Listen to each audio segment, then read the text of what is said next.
today I'm going to be doing a comparison, like I promised earlier in other videos, of the PlayStation 3 Slim and the PlayStation 3 Fat. But before we get to that, I just want to show this really awesome background of Gran Turismo 5. That game just looks awesome. So I'll go ahead and talk about just some obvious things really quick. The PlayStation 3 Slim is now a matte finish, and it's more like square. Like when I say it's more square, the actual design isn't more square, but the size is more like a square than a rectangle. Because you can see that one's more rectangular, and that one's more of like a square shape. So now it has buttons in where you press power, and there's a button for where you eject the discs. This area is now a glossy PS3 engraved type symbol. It says PS3 very much like PS2 did. Maybe they're trying to get people to think more of the PS2 when they buy this, because they've had a little bit of trouble. Except lately, the PlayStation 3's been outselling Xbox pretty well now. Before we get to the review, I just need to say one thing. I went to Walmart the other day, and they had about 20 PS3 Elites and about 10 arcades, and they had tons of them. And the PlayStation 3 Slim was completely sold out in both models. So, just to give you an idea of how hot the PlayStation 3 Slim is still after Christmas. But yeah, like I was saying, it's a matte finish. The PS3 is more engraved into it now. The old one said PlayStation 3 and Spider-Man 3, or it said PlayStation 3 and the Spider-Man font, as you guys can tell if I zoom up on that. So compare that to that. Also, this PlayStation 3 Fat's the second generation of the PlayStation 3 Fats, meaning that it was the model that came out with the SD card slots and the four USB ports. So, go ahead and show you some of the ports, I guess. I can show you that really quick. The PlayStation 3 Slim does have less USB ports, but it's not that big of a loss. If it helped drive down the price, and you're only losing 2, which no one really ever used. Nobody ever used all 4, so it's not really a big deal. So it has 2 USB ports right there, as you guys can tell. In the back, I'll go deeper into this in a second, but there's a venting thing, and there's just the ports. And this thing's really light, just to let you guys know. The weight of it's very light. So pick up this behemoth, and in the front, you can see 4 USB ports. Right there is the SD card slots. And on the side is where you access the hard drive. This one came with an 80 gigabyte hard drive.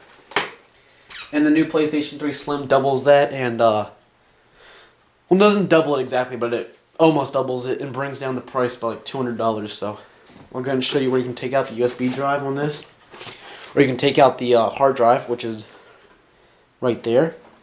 On the bottom, I don't know if you can see it, there's a little like notch to unscrew it. So onto the backs. This will also give you an idea of how much thinner the PlayStation 3 Slim is to the new one, or the old one. So there's only one main difference on the back. They both have 1 gigabit of Ethernet and HDMI out. But on the back, that one had a turn-off switch to actually completely turn off, no power's going into it, and it was also a 3-prong.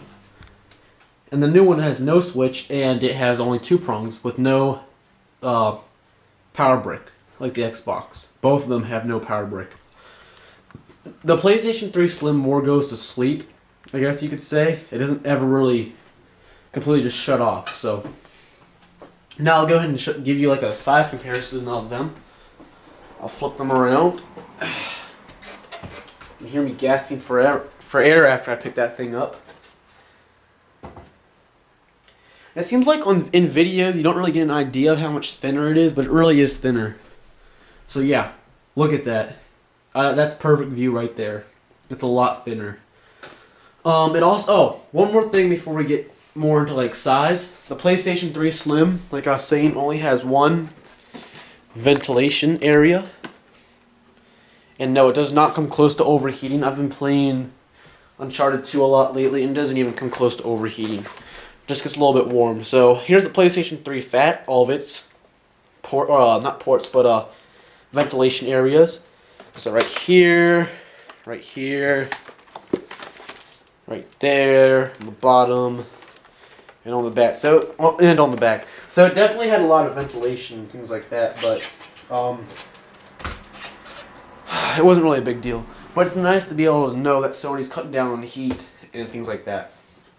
So there's just, it's about an inch shorter, as you guys can tell.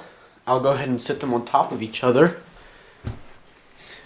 So sit like that. See if I can get this PlayStation 3 Slim to sit on there without falling off. Okay. So, pretty sure that's giving you a pretty good idea of how much thinner it is. It's definitely thinner. So there's a zoom up of the PlayStation 3 Slim. And there's the Fat. So this is going to be a comparison of the PlayStation 3 Slim to the PlayStation 3 Fat. And Yankee7411 signing out. Wait, one more thing I have to say. The PlayStation 3 Slim or PlayStation 3 Fat logo used to flip. So I'm going to show you guys that.